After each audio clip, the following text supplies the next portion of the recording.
and welcome back to another She Budgets video. In today's video, you are going to be seeing me going over our Pay 1 budget results, and then we are going to jump into creating our Pay 2 budget for this week's pay period. So let's get into it. So here you can see we have our Pay 1 budget. So for last week, so we'll just quickly go over all our bills came out. So I just tick when they come out, which is great. You'll see up here that we have a Centrelink payment for our income. Cohen had to isolate because I had COVID, so he had to stay home and isolate.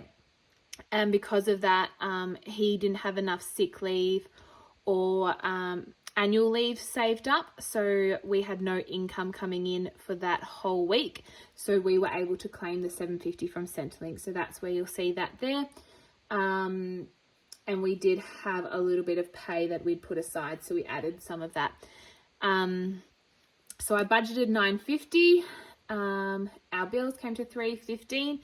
And then down here is the most important thing that we've been trying to focus on, is staying under our groceries and eating out budget. And as you can see, we stayed under our groceries by $21, which is great.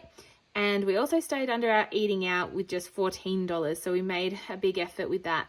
So hoping this month we can really stick to those numbers for our goals. You'll see here that car is way over with $202 for petrol. We actually had money from last week's pay that we could use.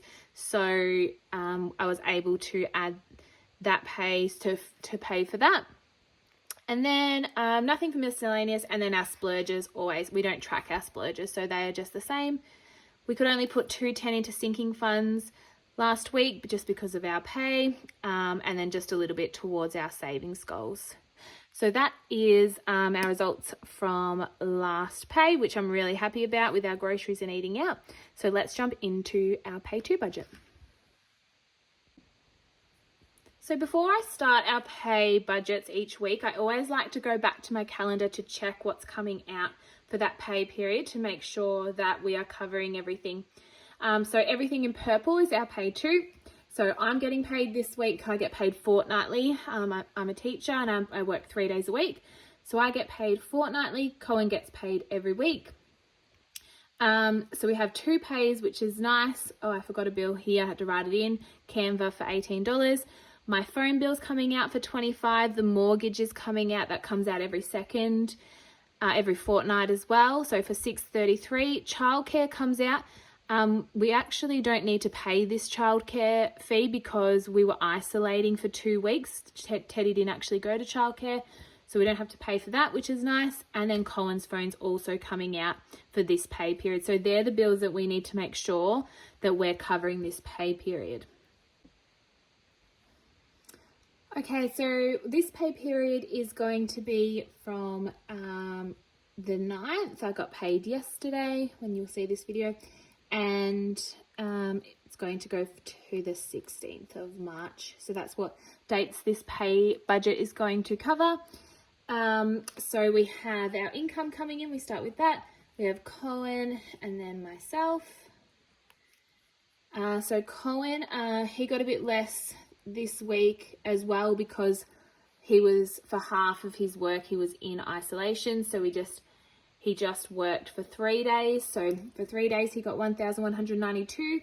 And then my pay is always the same, which is now $1,705. So that our total income to work with for this pay period is $2,897. All right, and then we've got our bills coming out.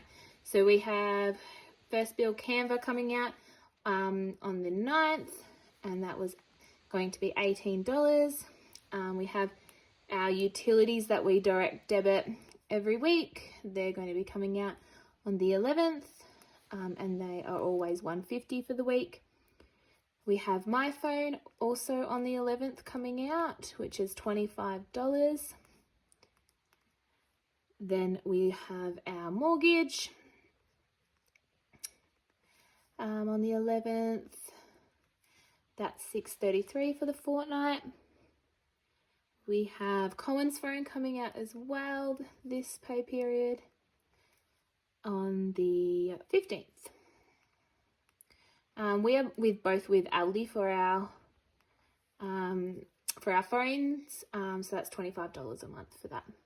Then I also just like to have a buffer in our bills account, just in case there's a bill I haven't budgeted for, so just there's money in there in case. And so I'm going to budget, it's a random amount, but $49. And then let's total those all up. So we have 18, 150, 25, 633, 25, and then the 49, so that's $900 for all our bills in total. We then need to take our total income amount, 2897, take away the 900 to see what we are left to work with. So $1,977 we've got for the rest of our budget. Let's move on to our everyday spending. So our variable expenses, we have groceries, and we are going to budget $250. Who else has noticed your grocery bills budget going up? We've had to up ours lately to $250. It's just crazy, the prices at the moment. Eating out, we're going to budget a bit more this week. We're going to budget $60.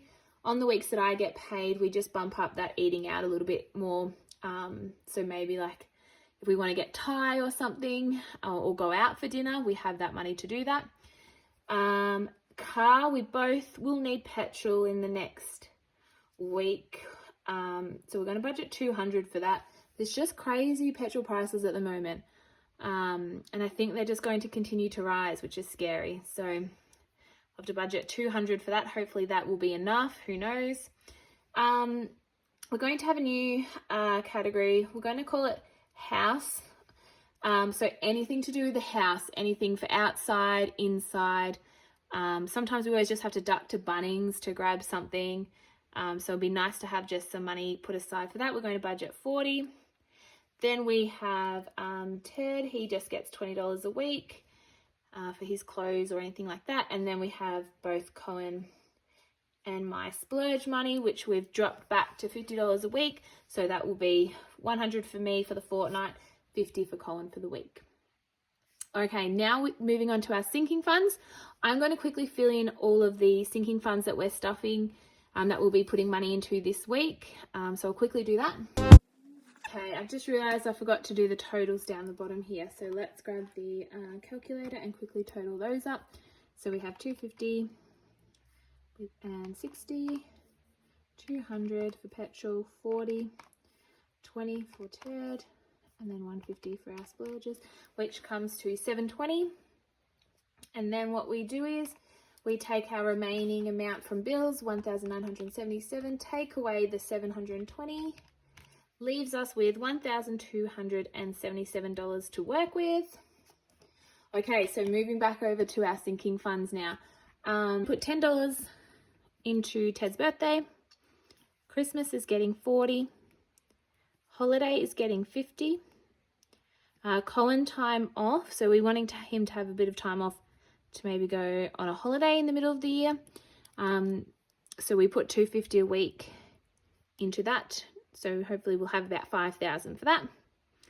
Gifts, getting 30. Medical is getting just $10. It's got enough already in there. Car rego is getting 25, the usual 25, and car service will be getting 35. I like to keep these two separate because just in case like we have a car service, I don't want to spend all the money that's then for the rego if the service is quite big. So I like to keep them separate so then when the car registration does come up, we've got exactly the right money in there, which I think is actually soon that one of them is due. I'll have to check that. Easter, that's coming up, so we're putting 20 in there. Mother's Day, $20 in there for presents. Colin needs some new work clothes, so we'll have to budget for that, so $60. And then we want to create a new sinking fund called Family Fun. So when like on the weekends, if we want to go to like the zoo or head down to Melbourne for a day trip, we have some money in there to do those fun things. So let's quickly go and add up all of those.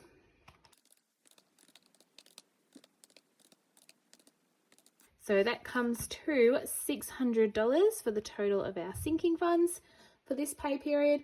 So then what we do is we take 1,277, we take away the 600, so that's 677. Okay, and then we move on to extra savings. We don't have any extra debt, so we don't have to worry about this one. We've only got the mortgage, which is nice. So let's move. We're going to be, so investing is getting the usual 40. Money put away for our son's future. We like to invest money for him. That's getting the usual $25. We are doing the 1K challenge, and I've chosen the amount $12 for this pay. And then the leftover, whatever's left over, goes towards our landscaping because we really want to get that finished. We had a goal this month to put $1,500 towards our landscaping. So we are putting $600 this pay towards our landscaping, which is so good.